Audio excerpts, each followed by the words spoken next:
Man, summer is just a beautiful season. The sun is shining, the trees are green, and you can stay out with your homies all night. And best of all, you get to sleep in till that shit gets absolutely fucked by the first day of school. And waking up to that first alarm of the school year will have you discombobulated as hell, like, Chains, Square Doodle Mat Salami Mouse. What? You heard me, Square Doodle Mat Salami Mouse. Wait, huh? Really? Ketor's Claw Bosomorph.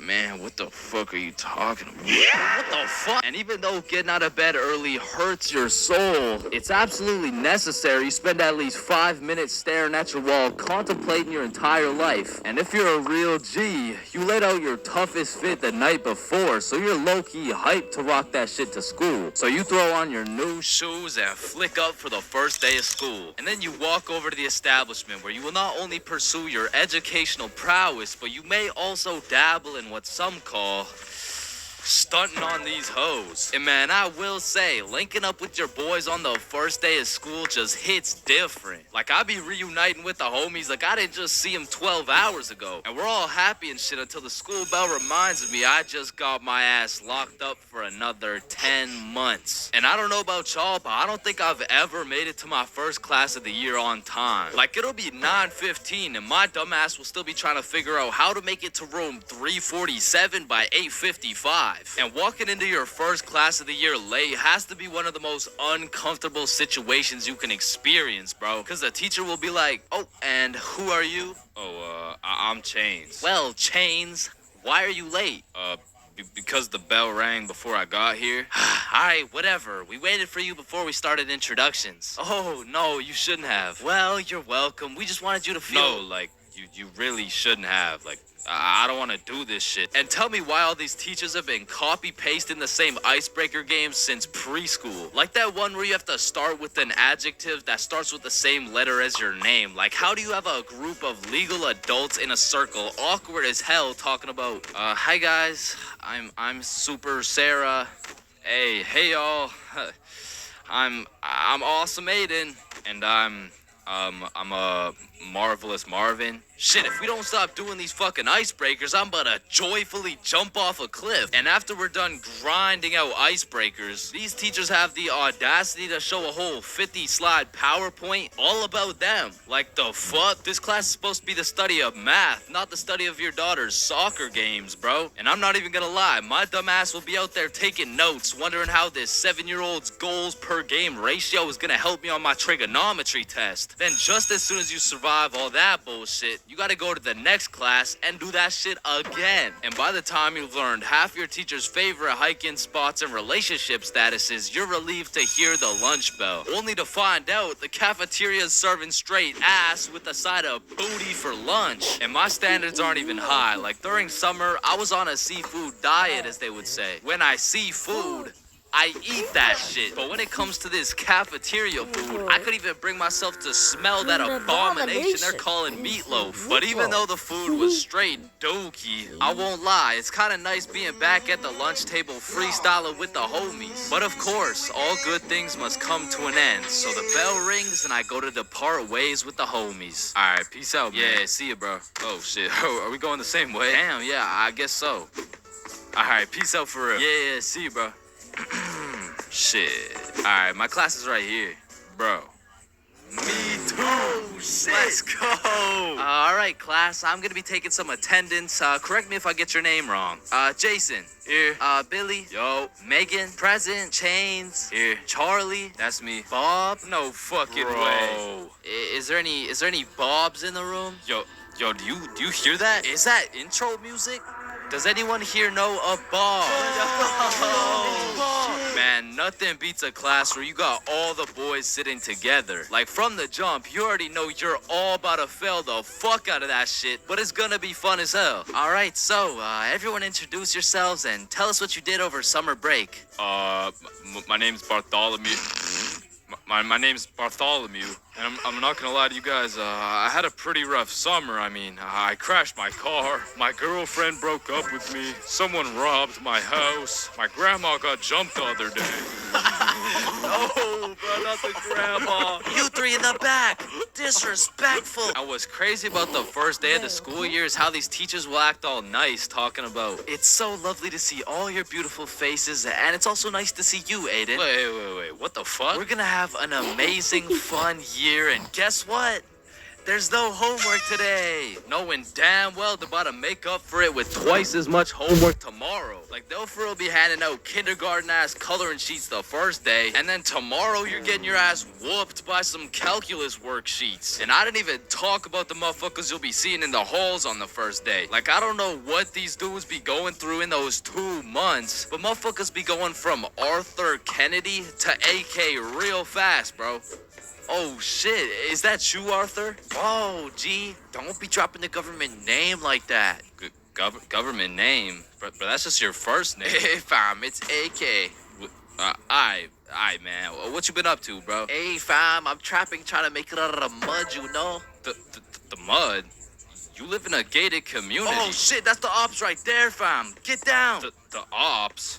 That's just fucking Edward. Or the way these new freshmen be walking like they're scared a senior's gonna slap the books out of their hands and take their Fortnite V-Bucks gift card. Like, bro, you freshmen are worried about the wrong V-card. Like, I don't know why, but the day these kids go from sophomore to seniors, they instantly decide to pull an EDP. Like, bro, you're 18 and she's fresh out of middle school. That's a whole crime. But that's not the only crime motherfuckers be committing on the first day of school. Some dudes be pulling up to school with the most atrocious fits known to man. Like, there's no fucking way you laid out this ramen noodle chicken soup ass fit the night before, slept on it, then woke up and thought, oh yeah, the hoes are gonna love this one. Like, I'm not gonna lie, you could never catch me wearing the types of fit these motherfuckers be wearing, bro. Like, that shit should have never made it out the closet. Like, I don't condone bullying, but all I'ma say is, your actions have consequences, bro. Speaking of consequences, every year it seems like the rules teachers tell you on the first day keep getting more strict. Like, you'll be walking into the first class of the year all jolly and shit. All of a sudden, you're getting your shit smacked by the longest list of class rules you've ever seen. Hey, class, I'm super excited to have you. We're gonna have so much fun this year, but first, I'm gonna go over some of the class rules. Okay, so there will be no negativity, no phones, no food, no talking when I'm talking. Actually, no talking ever, no laughing, no smiling, breathe as quiet as possible, no washroom breaks, and last but not least, no having fun. So yeah, guys, like I said, I think we're gonna have a lot of fun this year, and just like that, man, summer's over and you're back to school.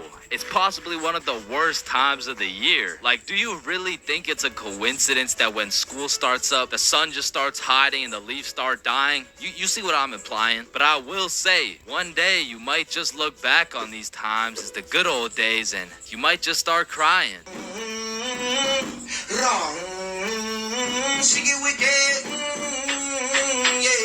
Man, way back when, there was a time when you couldn't catch anyone under the age of 30 chiefing a vape. Until one day at Vaporizer Laboratories, they were cooking up and made a flavor that would change the game forever. Cotton candy. Now, this revolutionary flavor forced these grown-ass 30-year-old men to take a good look in the mirror and ask themselves, damn, what do I look like as a grown-ass man sucking on this goddamn cotton candy stick? So they do what any responsible adult would do. They give it to their children. I mean, shit, kids love cotton candy. All of a sudden, business is booming for Vaporizer Laboratories, so they start cooking up even harder. Boom, Sour Patch Kids juice. Boom, applesauce juice. And boom, baby food juice. These babies will be sucking that shit like a soother. Kids' first words will be looking like, yo. Oh my God, honey. Jackson's gonna say his first words. Yeah. Oh, let's hear it. Yo. Yo, Pops. Well, let me bum a hit off that 50 Nick Guava Ice, G. Yo, just wait till they drop that breast milk flavor, bro. Shit, these newborn babies won't even know what hit them. They'll be returning customers for life, which will probably be like 12 years max. Now, the reason I say all this is to let you know that vaping not only intruded my high school years, but also my years in middle school. I was first introduced to these bad boys at the ripe age of 13. And with a little bit of that good old peer pressure, I folded, bro. Like, what was I supposed to do, bro? Like not take the hit? No, I probably should not have taken a hit. But from that point on, I started doing a little dabbling, you know? I mean, as a 13-year-old, there's only one answer to someone asking, yo, dude, you want to try a hit of this blueberry guacamole milkshake ice flavor, dude? And that answer is abso-fucking-lutely, dude. And I was never a fiend or anything, but I will say, I popped a few ghosts and blown a few O's back in my day, but it had never gotten to the point of me owning a vape. Until one day. This story takes place way back in grade 7. Me and the boys were posted in science class dissecting cow balls or some shit when Mr. Principal burst through the door like, "Is Tessa here?" Yeah, she's right there. And I look at Tessa and she just tosses her vape over to her homie, Kate. And I seen that shit clear as day, but Mr. Principal's old ass must have forgot to wear his contacts or something. Cause he runs a quick pat down on Tessa looking for said vape, but sure enough, he doesn't find it. "Miss Rhodes told me you were vaping in her class. Is this true?" Psst, no, I would never. Okay. And then the bell rang and everybody knew what that meant. It was nut break. Now I don't know who the fuck decided to name our recess nut break, but I will say most of the students understood that that shit was short for nutrition break. However, some kids took it a little too literally. Weird ass school, man. But this specific nut break, you best believe me and the boys weren't busting nuts or eating nutritional foods because Billy had something else on his mind. Yo, who's got you smiling like that? Who, me? Nah, it's nobody. Yo, wait, you got a crush on Tessa? What? To Tessa? Me? Yeah, I got a crush on, yeah. Oh, shit, go talk to her, bro. Talk to her. No. Bro, it's simple. She's new to the school. She's probably looking for some friends, so just walk over and introduce yourself. You're right. I'm just gonna do it. Yes, sir. Hey,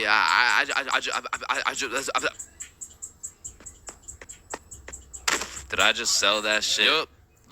You did. Then the bell rings and we all go to PE class. Now in my middle school, your class was your class. You just have the same students and the same underqualified teacher teaching everything. Like, Lord knows Mr. Donaldson shouldn't be teaching PE, but shit, here we are. And so while we're playing dodgeball, I'm trying to coach Billy on how to confess his love for Tessa, but I'ma keep it a buck. I was speaking straight out of my ass, bro. I don't know the first thing about confessing love. Listen, bro, I'm the expert when it comes to confessing love. All you gotta do is walk up with confidence, introduce yourself, and then ask her to be your girlfriend, bro. Okay, simple. Let's practice. Hey, Vanessa. My name's Billy, and Do you wanna be my girlfriend? Damn! And after the proper training, by the time lunch came around, Billy was prepared to do what had to be done. Alright, listen, bro. Whatever happens out there, me and Bob got your back. And remember, the worst she can say is no, bro. Alright, I'm ready. You got this. Hey, Vanessa. I'm Billy. I seen you in science class today, and you were looking very pretty. And do you want to be my girlfriend? Fuck no. She laughed, bro. She laughed in Billy's face. And he walks back to us with tears in his eyes. She laughed at me, bro. Well, at least you know what they say. What? If you can make her laugh and giggle, you can make the cheeks clap and tickle. Not right now, bro. You're right, too soon. Needless to say, that brother Billy went home that night, listened to Juice WRLD, and cried himself to sleep. Shit, the next day, Billy didn't even say a word, but I could hear Lucid Dreams on full blast in those earbuds. Man, it's a tough sight to see. Next thing I know, Mr. Principal bursts in the class talking about, "All right, Tessa, in my office right now." Now, I don't know why she was in trouble, but whatever she was accused of, she's guilty, bro. And she's also guilty on 1/3 degree count of breaking my man's heart. And as I'm busy praying on Tessa's downfall, I get a little tap on my shoulder like, "Psst, take this. Mr. Principal's looking for it, and he's not gonna check you." Whose is it? It's Tessa's. Don't worry, it's safe with me. And it was safe with me. Cause that shit was now mine. The only way she could get it back is if she repaired my boy Billy's heart, and that just wasn't happening. And soon enough, Tessa comes back from Mr. Principal's office and she didn't say a word. We had nut break, nothing. We went to PE, nothing. And then we went to math class. And as I was chilling in math class, calculating the square root of pi and shit, I get a tap on my shoulder again. Psst, Tessa wants her vape back. Vape? What vape? The one I handed you this morning, you know, it was purple. Oh, that vape. Oh, yeah, no, I threw that shit in the bushes. So she reports back to the person who gave her the vape, and she reports back to the person who gave her the vape, etc., until Tessa finds out, and she looks pissed. So she whispers to her friend, who whispers to her friend, etc.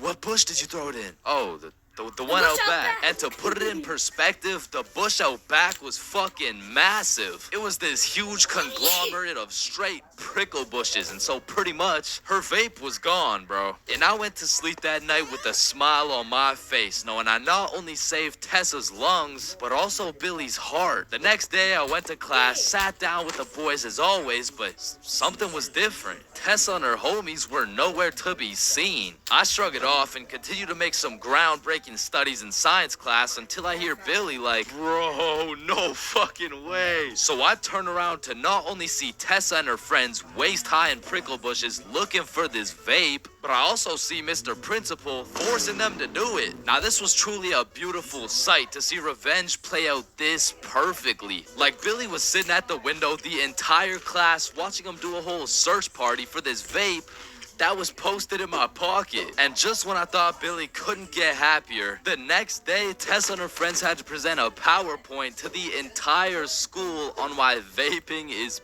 bad. Vaping is bad because when the vape enters your lungs, well, it's not good for your lungs. Man, karma is real, because not only did Tessa understand how it felt to be laughed at, but the next day my friend came up to me like, can I use that vape for the day? And I wasn't using that shit, so I said, yeah, sure. And at the end of the day, you'll never guess what she told me, bro. Yo, you still got the vape? No, I threw it in the bush out back.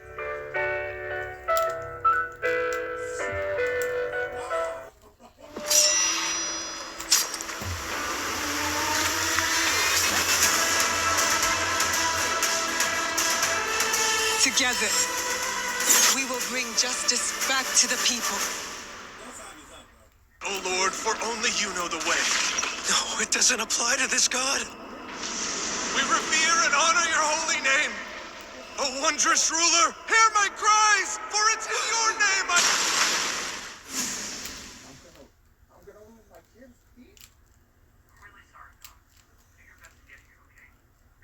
There's levels to friendships. I mean, you could have known your homie since you were 2 years old. You could have lived together. I mean, you could have survived the whole zombie apocalypse together. But shit, the truth is, you haven't truly experienced brotherhood until you and your homie have participated in a two-man mission. Like, just look at Kobe and Shaq, man. That type of chemistry can only be achieved by running a two-man. Shit, I bet these motherfuckers were running two-mans every night. And you already know Kobe was laying down that Mamba mentality while Shaq had his girl O'Nealin'. But for those of you who may be wondering, Chains, what the hell is a two-man mission? Well, I'm glad you asked. It's quite simple, really. It's when you're gonna link with a girl, but you bring your homie and she brings her homie. And what this does is it sets an environment when you and your homie can dribble, pass, alley-oop, and ideally dunk that shit. Now don't get me wrong, it's simple, but not easy. I remember my first two-man mission like it was yesterday. It took place when I was in grade 7. And it started when my friend Joe hit me up like, yo bro, I'm going to this girl Sophie's house and her friend Ava's there. You trying to pull up? And I was like, am I trying to pull up? Hell yeah, I'm trying to pull up. So we show up to her house and I'm new to this whole thing. So I'm sitting there like, what now? We could watch a scary movie. Yeah, let's do it. Calm down. Well, actually, personally, I'm not a big fan of scary movies. Man, shut the fuck. So we're watching this scary movie, and to be honest with you, it was simply the best scary movie I'd ever seen in my entire life. So I was really getting invested in this plot. And Ava's like, oh my God, I'm scared. And that shit went way over my head. Well, why? It's not even at the scary part yet. And then only 30 minutes into the movie, Joe and Sophie are like, yo, we'll be right back. Oh, Okay, do you guys want me to pause the movie? Nah, it's all good, bro. And you see, what Joe just did right there was a calculated move. In basketball terms, he just set an ISO. So now it was 2 1v1s. And the situation was absolutely perfect, but the problem was, I actually liked the fucking movie. And that violates rule number 3 in section 7 of how to pull off a successful two-man. Never give a fuck about the movie. Cause the truth is, the movie length is like the shot clock. If you end up actually watching the entire movie, you failed the mission. But I had no clue, and to be honest, I didn't even know what a two-man was at the time. So I got some popcorn and I was just watching the movie. But when the climax of the movie was about to come around, I did something that violated every term and agreement of the two-man mission. I went over to Joe and Sophie like, hey guys, quick, you're gonna miss the best oh, fuck. And I missed the climax of the movie, but shit, I seen a climax. And needless to say, Joe never invited me to a two-man mission since. But you know I had to redeem myself, even if it was 3 years later when I was in grade 10. It was a Saturday night, and me and Bob were looking for something to do. And I'm gonna keep it a stack with you, bro. I had no motion. Like, my Snapchat was drier than a Popeye's biscuit, bro. But lucky for me, Bob had a roster. And I'm talking an all-star lineup of girls who just want Bob on their body. And I don't blame them. I mean, shit, I got Bob on my body right now. And you can too at chainsclub.shop. That's right, we got hoodies, shirts, beanies, socks, keychains, stickers, you name it. And starting at the price of $4.20, Bob can be all yours. Or if you want me, I wouldn't mind being on your keychain or something. Treat me like white teeth. So as I was saying, me and Bob were bored. So Bob hits up this girl named Avery like, what are you doing right now? And she's like, just chilling. Who you with? My friend Alice. Let's link. I'm with my homie. Okay, is he cute? Cute as hell. Okay, come over. And I'm excited as fuck, so we get Bob's sister to drive us to Avery's crib, and as we pull up to her house, I remember a crucial detail that I'd been forgetting this whole time.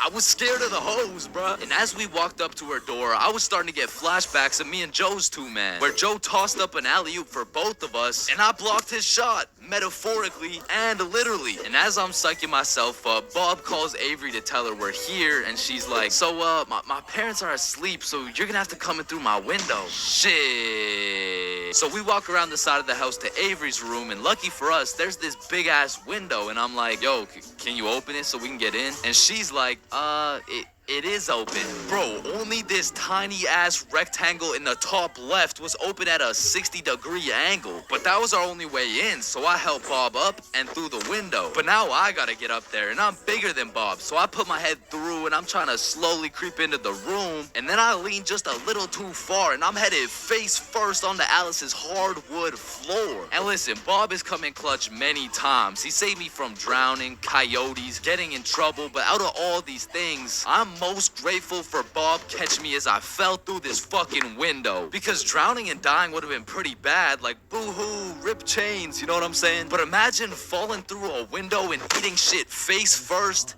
in front of the hose. Like, I would have preferred the drowning, bro. But after that close call, I was a little flabbergasted, you know what I'm saying? But Alice has the audacity to ask me this loaded-ass question like, oh, hey, what's your name? Me? Yeah, you. The name's for real. Chains for real. Nice to meet you, Mr. Frill. I'm Alice. And so we all just started talking and shit, but I keep noticing Alice was getting a bunch of text messages. And I remember thinking it was probably her mom or something, so I shrugged that shit off and I'm like, yo, we should watch a movie. Yeah, we should. God, yeah. And I wasn't about to make the same mistake I made last time, so I found the most dog shit horror movie on the face of Netflix and threw that shit on. And man, that shit was ass. In fact, it was so ass that we just started cuddling and shit, like, what else was there to do? But now that we were close, I could feel the vibrations of Alice's phone getting a call, so she's like, 1 second, I'll be right back. And I wasn't trying to eavesdrop, but I could low-key hear what she was saying through the door. I'm just at Avery's house. We're watching a movie. Oh my god, okay, that's fine. Okay. But when she comes back, she puts a pillow between us. Like the same type of shit two dudes do to make sure they don't fuck in their sleep. And I'm trying to piece everything together, and as I'm coming to the conclusion that this girl has a boyfriend, I hear footsteps coming towards the door. And when the door opens, I'm fucking bamboozled. bamboozled to see a 60-year-old man who looks furious. And I'm just hoping this isn't Alice's boyfriend, because if it is, we got bigger problems on our hands. But as I seen the way this man looked at Bob, I realized he's Avery's dad. And Bob wasted no time jumping out that fucking window. But for me, let's just say that shit wasn't very elegant, because I got stuck for what felt like 5 minutes making eye contact with this grown-ass man. Well, what are you trying to seduce my dad or something? Like get the fuck out. And I'm not gonna lie, we ran, bro. And once we made it home, me and Bob were relieved. But when I go to check my phone, I got a little notification on Snapchat. And I'm expecting it to be Alice or maybe even Team Snapchat or something, I don't know. But I sure as hell wasn't expecting it to be a motherfucker named Ryan Donaldson. And Ryan must have woke up on the wrong side of the bed this morning, because he's like, what the fuck did you do, dude? So I hit him back with a, who dis? And he's like, Ryan Donaldson. Yeah, no, I can see your username, bruh, but I have no clue who you are. I'm Alice's boyfriend, bitch. And Ryan got his shit hit with an instant block, bro. And so the moral of the story is, if you're gonna hang out with a girl who has a boyfriend, turn off your snap maps, bro. Being absolutely faded in math class is one thing, but pulling up to school while you're hammered, wasted, absolutely plastered is simply a different ball game. Cause there's lots of people who can properly utilize that Mary Jane on a daily basis. For example, tattoo artists. In fact, I feel like majority of tattoo artists would say, it helps me work better, dude. And I would happily trust this man to do his best work knowing he's baked as shit. However, if this dude was wasted, it's a little bit of a different story. Alrighty, dude. All done. Yo, I asked for a rose, bro. And because of this reason, you would truly have to be a dumbass to go to school drunk. Chains, but the title of the video says going to school drunk. I did, bro. I went to school drunk, but listen, it was no ordinary day at school, no. In fact, I didn't even go in the day at all. I went drunk to the school dance, meaning this story takes place when the boys and I were in grade 11. It was a Thursday night, the night of winter ball, and as the boys and I were getting ready, you know, looking like some distinguished young gentlemen, I had realized, damn, none of us have any girls to take to the dance. Fuck, you're right. That means we're gonna have to ask a girl to dance, bro. What? You mean like talk to them? Yeah, if only we knew someone with a bigger roster than a cheerleading team. So someone with more hoes than a shed. Someone who pulls more tens than EDP. It's Bob. So me and Billy started analyzing Bob. Like how does he pull so many girls, bro? Is it the jawline? I don't know. What about the silky, smooth, clear skin? Maybe. Or is it those succulent, luscious, kissable lips? It's the glasses. Yeah, the glasses.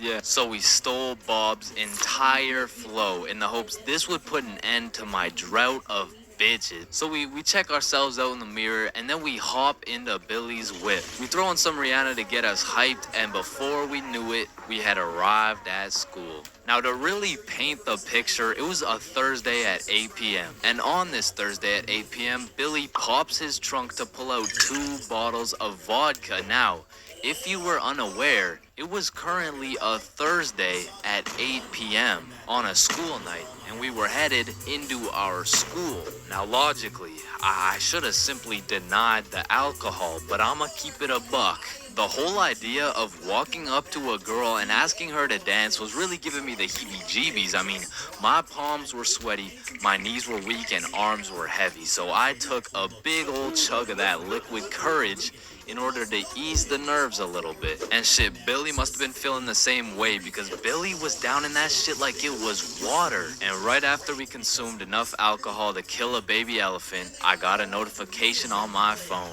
Oh shit, I got an email. Oh, it's from the school. It says, if you come to the winter ball under the influence of alcohol or any drug, you will face suspension and will lose your right to walk across the stage for graduation. Someone is killing Jedi. It doesn't make sense. There's no method, no pattern. Who's next? This is a fight that you will not win. Let me bring Calriss. I didn't do it.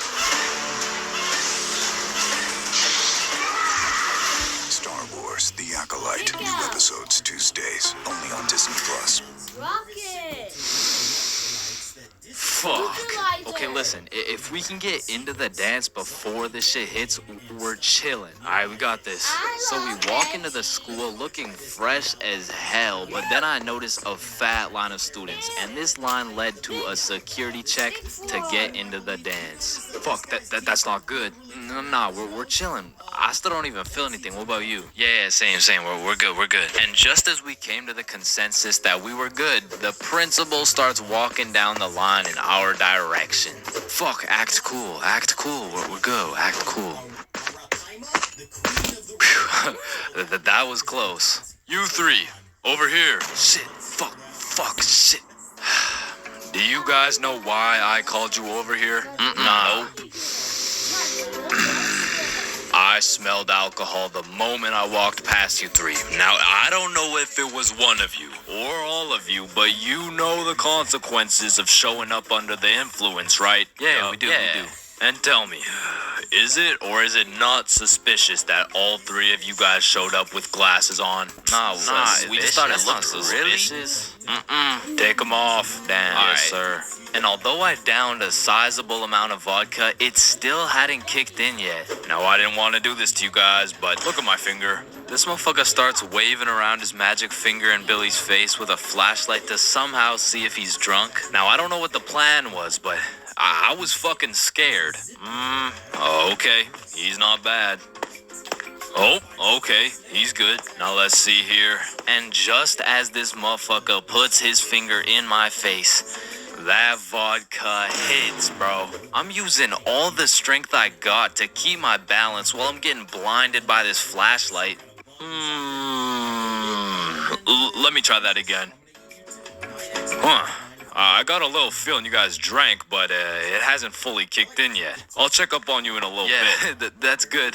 Yeah. So we get to security and they make sure to pat us down. A little bit too good, but before we knew it, we were at the dance. And just like that, I saw my opportunity and I put that liquid courage to use. And you know, I'm very articulate when it comes to words, so I ask, "Hi, how are you?" Oh, hey, I'm good. So I wanted to ask you, you know, we're at the dance, and I saw you, so I walked over here. Here we are, you know what I mean? So, like, do you want to dance? Yeah, sure. It had worked. My plan had finally worked, and just as I was about to feel the female touch I'd been deprived of for all these years, I see Mr. Principal walking in my direction with his finger ready and his flashlight in hand. So I just haul ass, and I don't stop hauling ass until I'm off school grounds. So the moral of the story is, don't go to school drunk, bro.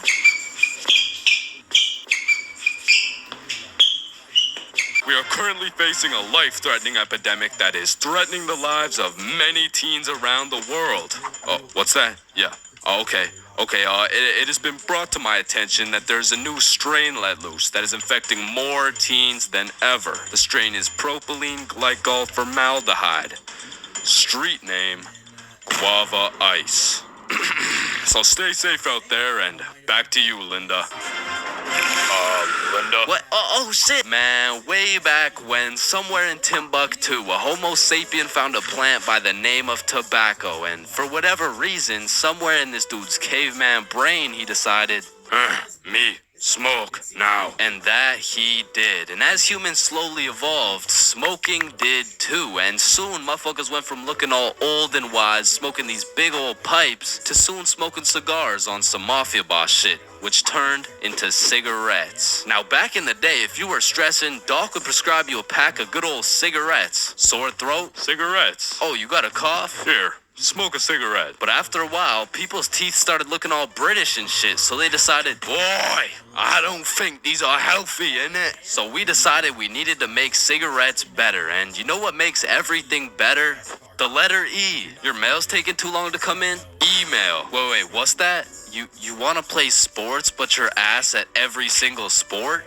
Esports. Oh, you got daddy issues? e-girl. So of course, when people realize cigarettes are killing them, e-cigarettes. Man, one thing leads to another and shit. You got yourself a Vaporizer Gen Y GTX box mod with 3 USB charging ports, a speaker, and a 6-inch LED touchscreen that can play Flappy Bird. Like, vaping is just getting a little too advanced, bro. Like, I remember one time I was chilling in the washroom with my homie Billy, and of course a motherfucker walks in with a vape. But this was no regular vape, no. This shit looked like a gadget straight out of fucking Star Wars. Yo, you want a hit? A hit? A hit of your iPhone? iPhone? This is that eSmoke FTX 763 3rd series, my boy. Watch this. Yo, did he just hotbox the whole bathroom in one hit? Yes the fuck I did. And this shit's 100 Nick. Holy shit, where did you find 100 Nick? I ended up mixing my 50 Nick guava juice with my 50 Nick blueberry ice, and it just kind of added up to 100. Bro, I don't think that's how it works. Shut up, my mom's calling me. Yo, fuck you, mom. And that was the moment I realized there really is levels to this shit. Level 1. Level 1 is the type of dude who isn't addicted, but he'll occasionally take a hit of somebody's device. But level 2, bro's borderline addicted, but he's still in the denial phase. Bro, are you addicted to vaping? Addicted? Nah, I don't even vape like that, bruh. Shit. Do 5 jumping jacks right now. Bro, what? That's easy. 1, 2, 3, 4. Oh shit. Level 3, the Fiend. This motherfucker is strapped up with some nicotine at all times, and even when he has a vape in his hand, this dude will ask for yours. And God forbid, if this Fiend loses his vape, this motherfucker will be stressing like he just lost his only child. A Fiend without a vape is the exact equivalent of one of these purple minions. Dude will be itching for that shit, and Lord knows what that man will do for a fix. Level 4, the Fiend who sells vapes. At this point, this dude's whole life revolves around vapes. In fact, I'm pretty sure they don't even breathe oxygen anymore. Like, in order to breathe, they need to inhale some chemicals that I can't even spell. Which honestly, it doesn't even say that much. Like, I can't spell a lot of shit, but what I'm trying to say is their bodies have just fully adapted in order to consume as much nicotine as possible. They breathe that shit, they drink the vape juice, and when they're hungry, shit, they just munch on the vape itself. And the worst part is they can't even run out of vapes. Like, shit, they are the plug. This motherfucker's just the CEO of getting high on his own supply. Like, dude is his own #1 customer. Level 5. This motherfucker, bro. Like, why do you need a LED touchscreen on your vape, bro? Like, you already have a phone. Wait. Did you just order that pizza from your vape? Shit. Where'd you get this from? And don't get me started on these flavors, bro. Like, tell me why these motherfuckers can make a vape juice and call that shit early riser. And that shit literally tastes like a Wednesday at 6 a.m. Like, what the fuck type of ingredients mixed together to taste like a Wednesday at 6 a.m.? But early riser isn't even the weirdest flavor on the market, because if you're feeling the family dinner vibes, you can get a rotisserie chicken flavor. Or if your breath is smelling nice and fresh, you could fuck that shit up quick with some garlic flavor juice. And they even got bacon. Yeah, I'm not gonna lie, that shit sounds fire as fuck. And lastly, I don't even know if I can say this on YouTube right now, but shit, you can even get yourself some Worcestershire. Worcestershire.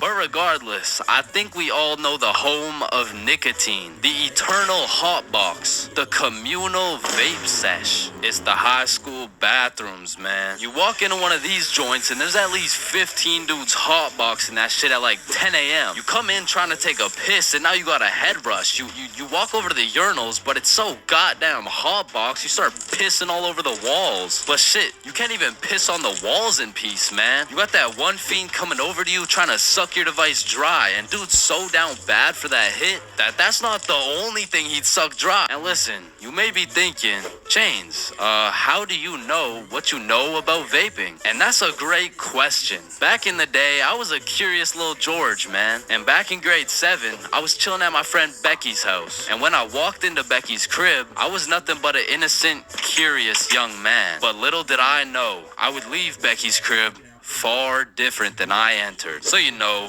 me, Bob, and Billy are posted in Becky's room, and I was sitting with Becky. So Becky asked me, have you ever hit a vape before? Hell no, I hadn't, but you know I had to play it cool around Becky, so I said, yeah. Yeah, I do that shit all the time. And so, of course, she passes me the vape. And honestly, I didn't think this far ahead, but I was in way too deep to come clean now. So I put that shit in my mouth, and I sucked the fuck out of it. Pause. And because this was the first time anything had made contact with my lungs beside oxygen, my lungs started malfunctioning. And I was coughing up a storm, and my cool guy cover was blown, but I had to see it through. Oh my God, are you okay? This shit ain't nothing for a guy like me. Guys, I changed his diet. And as I went on with my life, I would hit a device here and there, and eventually I even learned some tricks and shit. But one day, me and my homie had to run to catch a bus. And so we started running, but the homie doesn't even make it 100 meters. And he starts rolling on the floor, coughing up blood. And I was like, no, fuck that. And you know, I haven't touched a vape ever since, man. So stay safe and breathe air for real. All right, next up we got Billy presenting his baking soda volcano experiment. Hey guys, how we doing? All right, so you see if I put a solid amount of baking soda in here and then a little bit of vinegar here.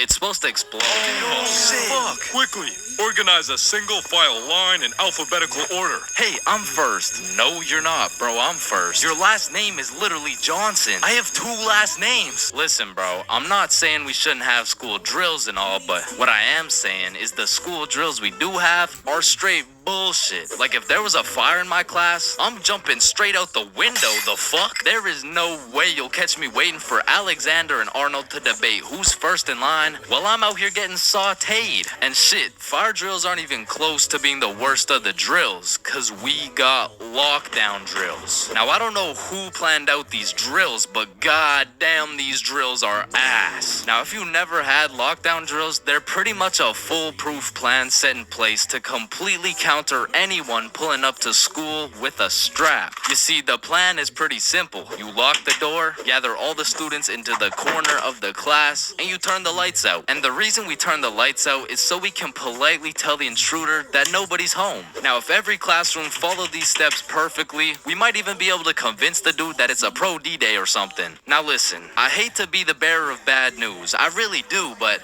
there's one minor flaw in this plan.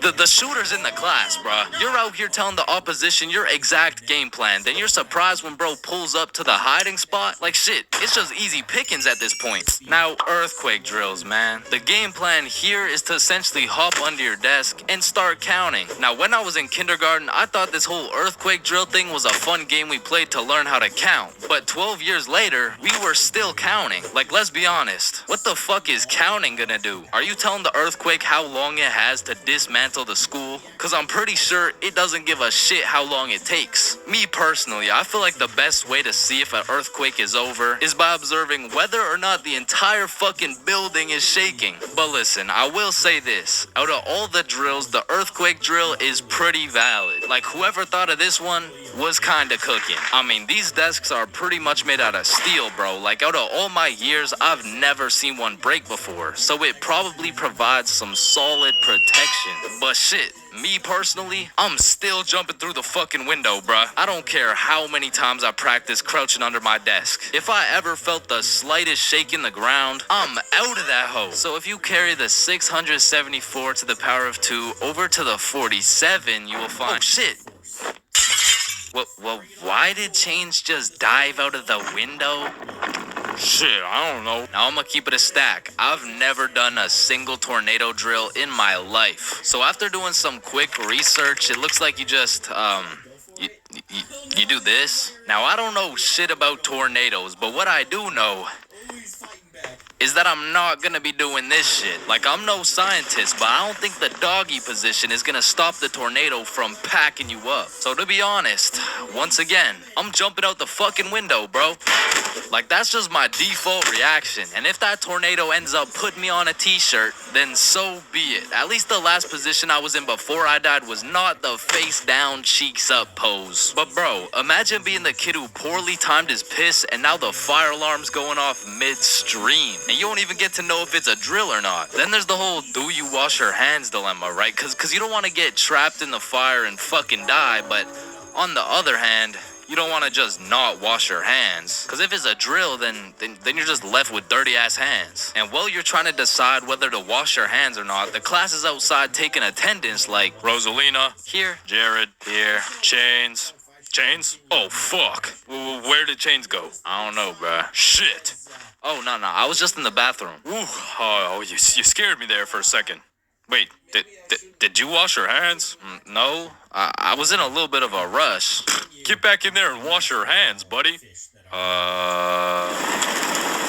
Now, the thing about school drills is they happen pretty often. I mean, every few weeks they throw in a fire drill here and a little earthquake drill there. So when the fire bell actually goes off, motherfuckers just assume it's a drill. They're out here horsing around, making jokes and shit, while the school's actually getting fucking cremated. But after almost all the drills are alphabetical, single file line goes out to the front of the school and on the field with every other class. And the amount of buffoonery that goes down on this field is insane, bro. I mean, everyone walks in with a single file line, but after 5 minutes, that shit looks like a Travis Scott concert, bro. Like, I remember one time my high school got a bomb threat called in, so every class assembled the good old alphabetical line, and we went out onto the field. And we were out there for a minute, bro. I remember looking around, and these motherfuckers were running the world's biggest game of Duck, Duck, Goose, like there wasn't a whole ass bomb threat called into our school. That same day, one kid brought a football to the field, and all of a sudden, motherfuckers are running a pickup game while we're waiting to see if our school is gonna explode or not. And of course the teachers tried to stop it, but these kids just used that as a diversion play and got another touchdown. Alright, so now that we thoroughly dissected each and every school drill, it's only fair we hit them with a tier list.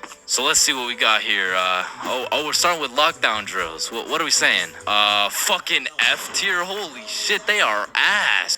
Alright, next up we got fire drills. Now these drills do get the job done, but I'm not gonna lie. I'm not fucking with this whole single file alphabetical bullshit. So I'm gonna have to give this John a C tier. Now tornado drills, you gotta go in the doggy position. Bro, I got no choice but to give this a D tier. And last but not least, my personal favorite, earthquake drills. They're still kind of ass, B tier. And bro, I know some of y'all may be thinking, you can't just talk shit about the school drills and not present any better solution. Well, lucky for you, I have devised the best and only way to fully counter any natural or artificial disasters. It's simple. For a guy like me who's 7 feet, 325 pounds, 0.5% body fat, and a 7-foot wingspan, I just simply remove myself from the situation. However, I do understand that I am built different. So for your average Joe, I have devised another plan. It's also simple. The moment some shit goes down,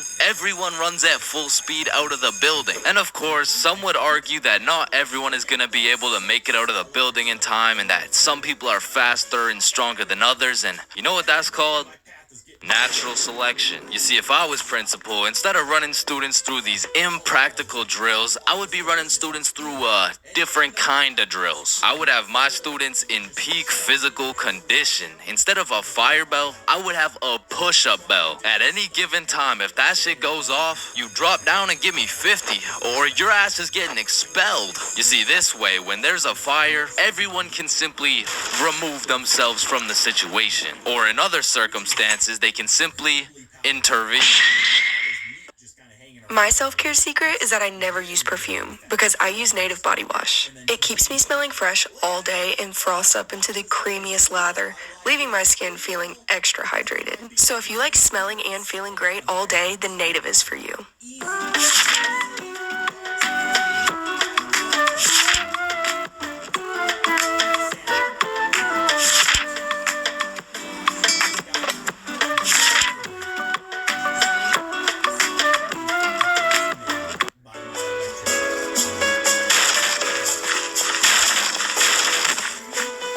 there's a lot of things in life that I don't really understand. But if there's one thing I can truly comprehend, it's being grounded. Because in my time, I've served a total of 547 days and 16 hours in the slammer. And through a year and a half of extensive first-hand research, I've come to the professional conclusion that getting grounded is straight ass, bro. You're locked in your room with no phone, no computer. Like, what do you want me to do? Think about my actions?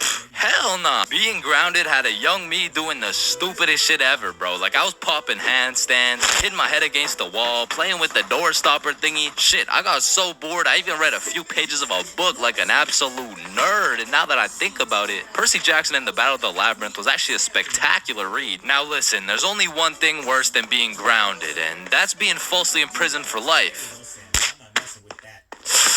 Well, now that I think about it, there's a lot of things worse than being grounded. But one of which is being grounded during summer, bro. There's something about being able to hear all the happy children, the ice cream trucks, your homies having fun, the hoes throwing rocks at your window, asking you to come outside. Well, you just cry yourself to sleep because there never was any hoes throwing rocks at your window asking you to come outside. It's just you, your Percy Jackson books, some used toilet paper, and the existential thoughts in your head questioning if it's even worth it. And listen, I'm sure everyone can pick up on the fact that I'm a really intelligent dude. Smart all around, really, but trust me when I say, I wasn't always this smart, bro. In fact, in kindergarten, my dumbass fully believed with my whole heart that being grounded meant your parents would just dig a decent-sized hole in your backyard, toss you in, and bury you alive for the time being. And so I'm sure you could imagine my surprise when my OG friend of 5 days said, yeah, I got grounded for 2 whole weeks. Holy fucking shitballs, dude, are you okay? No, man, it's really hard. I didn't get to touch any of my toys or anything. Damn, how long ago was that, man? Oh, I'm still grounded.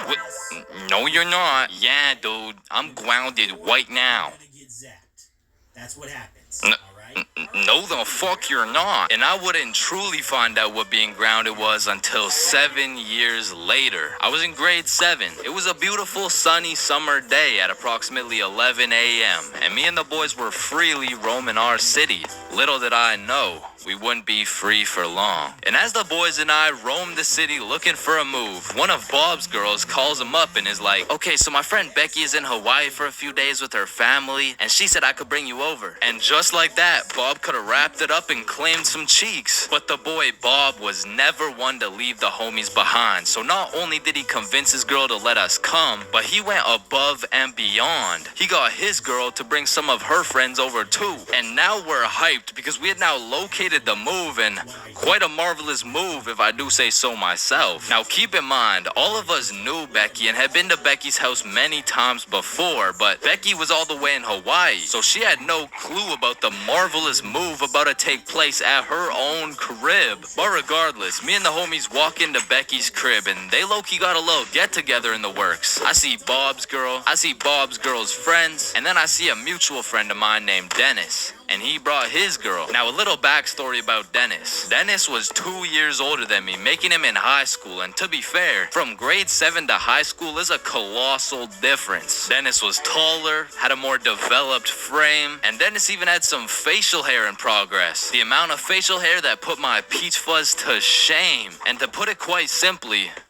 Dennis was a menace. But regardless, that's my homie's homie, so I walk up and dap him up. And then everyone heads over to Becky's room. Now keep in mind, Becky had simply invited Bob and Bob's girl to come over, and somehow we ended up being 8 people deep in that joint. And so that means technically, the other 6 of us were straight trespassing. So we were all chilling in Becky's room, chopping it up for a good hour and a half, until eventually, people start exploring her house. Now in Becky's room, it was just me, Bob, Bob's girl, and Bob's girl's friend named Lily. And so we're all just talking until I hear someone yell from the room down the hall, "Yo, Chains, get in here right now!" And I don't know exactly what I was expecting to see as I walked into that bathroom, but it was absolutely not seeing Dennis drop a condom filled with water on Billy's head. And of course I laughed because that's comedy gold right there. But it also made me realize maybe we shouldn't be here dropping condoms on each other's heads. But Who was I to tell Dennis what to do? He had facial hair, so he was practically a grown man to my standards. So I just turned around, went back to the room, and continued chilling with Bob. And as we talked, the music progressively got louder, and Dennis progressively became more of a menace. And it had got to the point where the speakers were booming, and Dennis was lobbing condom water balloons off Becky's balcony. And then one time, Dennis either almost hit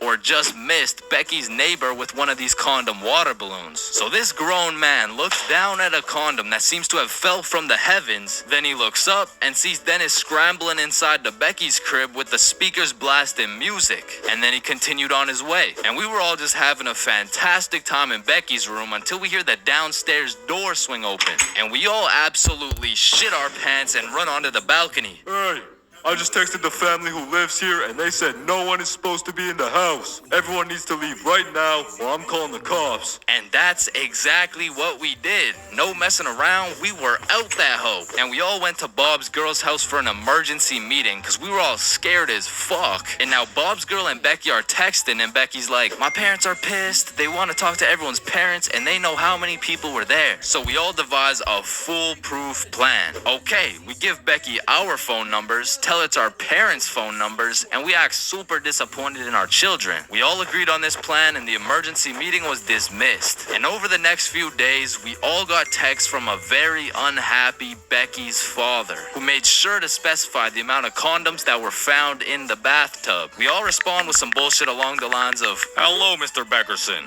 I'm very sorry to hear about the inconsiderate acts of Chains and how he's invaded your home. Rest assured, Chains will feel the wrath of this thick leather belt as it repeatedly beats against his cheeks to discipline him for his heinous actions. Thank you for bringing this to my attention. But come to find out, Lily's dumbass responded with some shit like, Dear Mr. Beckerson, thank you for letting me know, but Lily did nothing wrong, as she didn't know she wasn't allowed there. Plus, she didn't even make a mess or anything, on God. Put some respect on my daughter's name, period. And just like that, our foolproof plan got fucked. And Becky's father texted each of us saying, You are coming to the house at 3:15 p.m. today or I'm calling the cops. And shit, looking back, Becky's father was most definitely bluffing. Like, say I didn't go, what was he gonna tell the cops? 911, what's your emergency? Hey, there was 8 kids who invaded my home 3 days ago. Okay, sir, did they break in? No, my daughter gave them the key. Sir, why the fuck are you calling 911? There was condoms in the bathtub. But like I said, I wasn't very smart, and I didn't have the brain capacity to think that far ahead. So everyone shows up to the house, and Becky's father sits us down and makes each of us individually call our parents and explain what we had done. And I went first. Hey, Mom, so I went to Becky's house the other day, but she was in Hawaii, and I wasn't really invited. And There was condoms in the bathtub. needless to say, we all got our shit whooped, and I received my very first grounding with a sentence of 1 month in the slammer.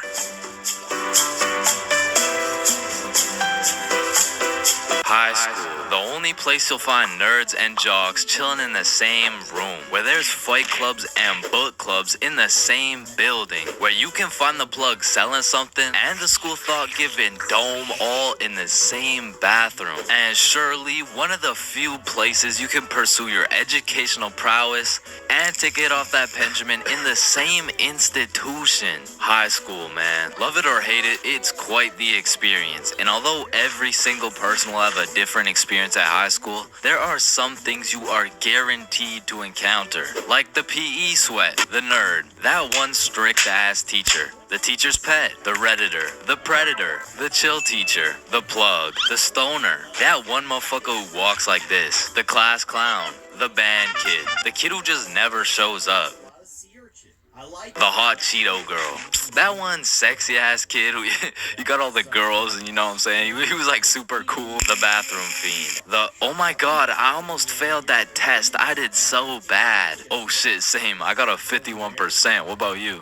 Oh my god, I only got a 98.5. The fighter, the anime kid, and the NPCs. Every single one of these individuals make up the magical place we call high school. You come into high school merely a young, innocent, and clueless child.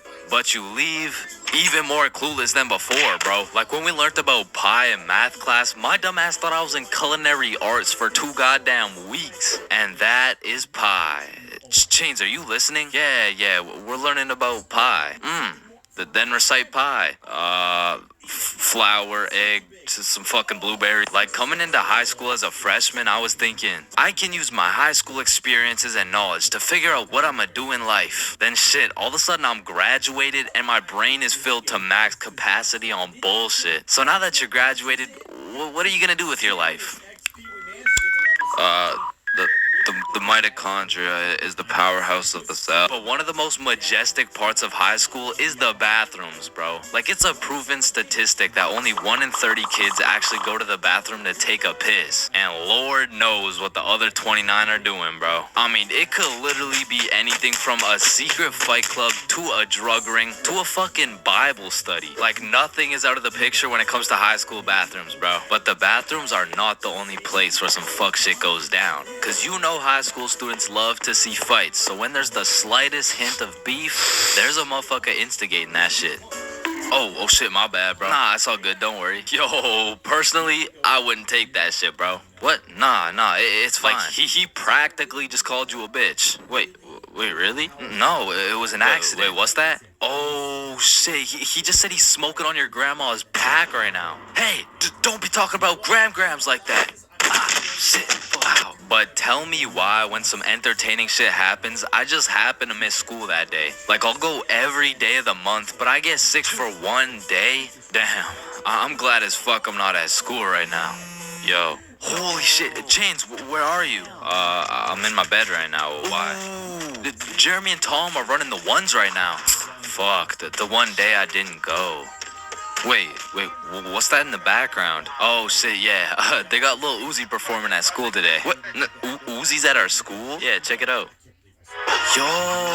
Oh, and they brought in Gordon Ramsay cooking up free lunch today as well. What? Oh, and I almost forgot. Elon's pulling up and giving everyone Teslas. So, no, I'll see you later, man. But listen, high school is nothing like these movies paint it out to be. Like, all these movies portray the same shit, where Victoria and her goon squad make fun of Ruby, and where Chad and the football team shove Arthur in a locker. Like, I've only seen a motherfucker get shoved into a locker once in my life, and to be honest, I couldn't even see much of it. I mean, it was pretty fucking dark in that locker, bro. But for real, in high school, you don't have to worry about some big body taking your lunch money or some football kid slapping the books out of your hand. The worst thing you'll encounter on your average day at school is your local Redditor. I don't know how they do it, but somehow every joke they make is so unfunny that it just ruins my day, bro. Walk in between 4 and 8 for your hot and ready favorites like $3.99 Crazy Puffs this summer at Little Caesars. Pizza. Do you smell that? Yeah, Jeremy. That's what happens when you don't shower in 2 months. No, it smells like sussy baka. Like Among Us. But not to confuse Redditors with Discord mods. I mean, they're pretty much the same thing, but Discord mods shower even less. To be honest, there's truly only one thing mustier than a Discord mod, and that's the cafeteria food, bro. I mean, this food is completely and utterly ass. Like, somehow these motherfuckers manage to get the food cold and the drinks warm. Like, how the fuck does that shit happen? And my high school would serve some daily specials, and to be honest, that shit was unidentifiable. Like, you'd see this pile of mysterious substance, and I'd ask the person who made it what it is. Like, what's the special today? You're holding it right now, dumbass. No, but like, what is it? Oh, I don't fucking know. And my school refused to pay people to make good food, so they had students making all the food. So you'd be eating a burger and look up at the person making them, and they'd just be casually scratching their ass. And even with all this free labor, tell me how these motherfuckers have the audacity to be charging $6 for 3 chicken strips, bro. That's $2 for one small, soggy piece of some shit that's probably not even chicken. I mean, that shit is a robbery. And speaking of robbery, the high school change rooms are shockingly similar to Detroit. And we all know, you can't have shit in Detroit. Like, if you leave anything not locked up, it's gone, bro. Your iPhone, gone. $5, finessed. 2-week-old rotten sandwich. someone's taking that shit. And to be honest, even if you lock that shit up, it's still at high risk. Like, let me paint the picture a little bit. This is PJ. PJ locks all his beloved belongings in his good old PE locker before heading to play some soccer. After scoring a hat trick, PJ comes back to the change room to reacquire his belongings, only to find out someone took PJ's whole goddamn locker. PJ was devastated until he remembers he can check the school's security cameras. Yeah, take a look. Yeah, take that shit, take that. Yeah, will. PJ never got his shit back. Now, I don't know about your guys' high schools, but mine was equipped with security cameras everywhere, covering every square inch of the school. But these cameras had the resolution of a fucking toaster. Like, you could have a motherfucker commit a heinous crime. He could proceed to put his face in the camera, state his government name, address, and date of birth, and you would still have no clue who did it, bro. And of course, the teachers. Teachers have the ability to make or break your high school experience. So real quick, let me go over some of the teachers you will encounter in high school. The angry teacher, the chill teacher, the lazy ad teacher, the funny ad teacher, the teacher who doesn't know how to teach shit, Miss Cakinson, the teacher who wants to be the chill teacher, but shit just doesn't work. That teacher that plays videos all class. The gym teacher with several allegations. The weird science teacher. And the teacher who subscribed to Chains for Real. Wow, what a G. And that's high school in a nutshell. Okay, okay. Oh yeah, baby, let's go. Let's go. Let's go. Now, I don't know why, but there's just some things we all did as kids. And it's not like any of these things actually make sense, but we just did them. Like, did you even have a childhood if you never dug a hole to China? Timmy, we're almost there. Yay, just 2 more minutes. I mean, kids are just some dumbasses, bro. Like, who's gonna tell little Timmy he's not digging through the Earth's core with this little rinky-dink ass shovel? But to be completely honest, out of all these dumbasses, I was probably the stupidest kid known to man. Like, I remember when I was 5 and I was taking my annual shower, you know, and all of a sudden I had realized I was a fucking superhero. It was just the way the water was flowing out of my fingertips. It was like nothing I'd ever seen before. And I was fucking hyped. I mean, from this point on, my new name was Waterboy. Wow. I was pretty fucking stupid, but not everything I did as a kid was completely impractical. For example, I know you used to run up the stairs on all 4s, bro. Like, this was just the most efficient way to get from point A to point B. I used to feel like a fucking cheetah going up those stairs. In fact, going up the stairs in this manner was so efficient, I asked myself, well, why don't people go down the stairs like this? And shit, I figured out why. Or bro, on a hot summer day, I would wait for my mom to whip out the fan. And as soon as she turned that bitch on, me and my brother would turn into the Migos. We were dropping hit after hit. Like we were spending so much time talking into this fan, our mom was a little concerned. Raindrop, drop top, smoking no cookie in a hot box. Fucking on your bitch, yeah, dot. Cooking up dope in a crock pot. Hey guys, you've been there for 6 hours. I think it's time. Ma, let them cook. Bad and bougie. Cooking up dope with the Uzi. Hey! And speaking of cooking, when Mama Chains would whip up some good old craft dinner, I had no choice but to put a piece of KD on each prong of the fork. Like, that shit just simply tasted better, bro. Or whenever I was walking on a sidewalk, I would strategically plan out each footstep to make sure I was not stepping on a crack. Now, the funny thing about this one is I still do that shit. And I know some of y'all are gonna think I'm weird for that, but riddle me this. Who's gonna be laughing when your mom's in the ER with a broken back, bitch? Now, I feel like at one point or another in your life, you just had to check if the fridge light stayed on when you close it. It's really just a part of growing up. Like, one day you'll go grab some milk for your Honey Nut Cheerios, and you'll be like, hey, wait a minute. Or what about when you were bored in the car and you start doing parkour with your fingers to the window? I used to hit some crazy combos, and then I would go to finish it off with a backflip. Or have you ever fucked around in the living room and you broke a vase or some shit? Well, you know, you get a timeout or you receive a little whooping. Now, Coming out fresh off that whooping, this shit could only go one of two ways. Either you bawl your eyes out and play with this fucking thing for hours, or you would plan to run away, bro. That was it. That was your only options. And I had a few of those moments where I was ready to dip. I would pack an apple and my trusty Minecraft sword for the trials and tribulations to come. And then I would look my sweet mother in the eyes and realize, shit, she's making mac and cheese tonight. I can't leave yet. And you have simply not lived if you never hid a DS under your pillow at night. Like for me, the Mario grind was 24/7. There was no sleeping. But I'm not gonna lie, I had some close calls trying to pull that shit off. Good night, Chains. Sweet dreams. Good night, Ma. Love you. Love you too.